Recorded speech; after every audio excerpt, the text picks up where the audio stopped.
আসসালামু আলাইকুম। আলহামদুলিল্লাহ। তো আজকে আমি যাচ্ছিলাম বিলের দিকে মাছ মারার উদ্দেশ্যে। তো বসি লইয়া দুজন মিলে মাছ মারতে যাইতেছি, আমার ভাইস্তা আর আমি মিলে মাছ মারতে যাইতেছি।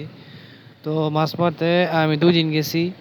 প্রথম যেদিন গেছি আর কি, ওই দিনে মনে করেন বেশি বৃষ্টি আসছিল, বৃষ্টি বাদলের কারণে মনে করেন মাছ বেশি একটা পাওয়া যায় নাই।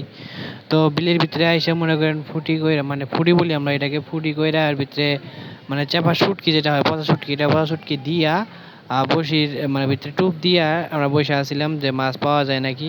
তো ওই দিন আমি মাছ বেশি একটা পাই নাই, 3টা মাছ পাইছিলাম মাত্র। 3টা মাছের ভিতরে 3টাই ধরে হলো কই। তো আমার বাইশটা 2টা মাছ পাইছিল, আর ট্যাংরা মাছ 2টা ট্যাংরা মাছ পাইছিল। আমি ওই দিন বেশি একটা মাছ পাই নাই, কিন্তু পরবর্তীতে ওদিকে আর ভিডিও নেওয়া হয় নাই। তো বিল অনেক দূরে, মনে করেন এই যে বাইশটা ওইদিকে আছে, আমি এই সাইডে এসে পড়ছি। এই সাইডে আসা পড়ার পরে মনে করেন 2টা মাছ আমি পাইছি। 3টা মাছ পাইছিলাম মোটমাট। একটা আর কি এমনি মানে ছাড়া দিয়েছি, ছোটো মাছ ছিল দেখে ছাড়া দিয়েছি, কারণ ছোটো মাছ যদি ছাড়া না দেই তাহলে মনে করেন মাছ তো আর পরবর্তীতে বড় হইতে না, বড় না হলে তো মাছ খাওয়া যাবে না, তাই আর কি মনে করেন মাছ ছেড়ে দিছি। তো আজকে হলো 2 নম্বর দিন আমি মাছ মারতে যাইতেছি, আমার এই সেই বাইশটা আর মিলে আজকে আবার মাছ মারতে যাইতেছি। তো প্রথম এক জায়গায় ফুটি করছিলাম, ওই জায়গার ভিতরে মনে করেন ইচা শুটকির যে গুঁড়াটা আছে, মানে ওয়েস্ট যেটা মানে ফালাই দেয় আর কি, ওইটা ওখানে ফালাই দিয়ে এক জায়গায় ফুটি বড় মাছ ধরার জন্য ফুটি করে আইসা পড়ছিলাম। তো আসার পরে বিলে গেছি, মানে বিলে আগে যে জায়গায় আর কি মাছ মারতাম, ওই কালকে মাছ মারছিলাম ওই জায়গায় আবার গেছিলাম। যাই মনে করেন ওখানে ফুটি করছি, কিন্তু ওইখানে আজকে মাছ পাই নাই বললে চলে, একটা মাছ পাইছি মাত্র, কই মাছ, বেশি মাছ পাই নাই।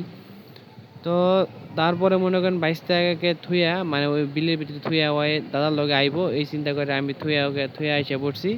থুইয়া আইসা পড়ার পরে যেখানে আমি ফুটি করে গেছিলাম আর কি, ওই জায়গার ভিতরে আইসা বসি ফেলাইছিলাম। তো বসি ফেলানোর পরে কিছুক্ষণের ভিতরে মনে করেন একটা বড় মাছ ধরা পড়ছে।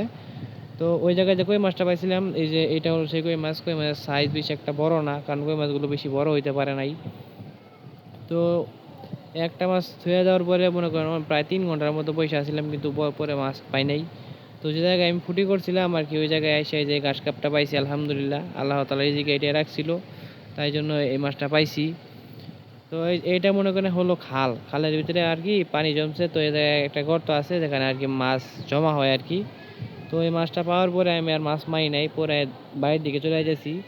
তো সকলে আমার জন্য দোয়া করবেন, সবাই ভালো থাকবেন, আমি যেন একজন উদ্যোক্তা হতে পারি। সবাই ভালো থাকবেন। আসসালামু আলাইকুম।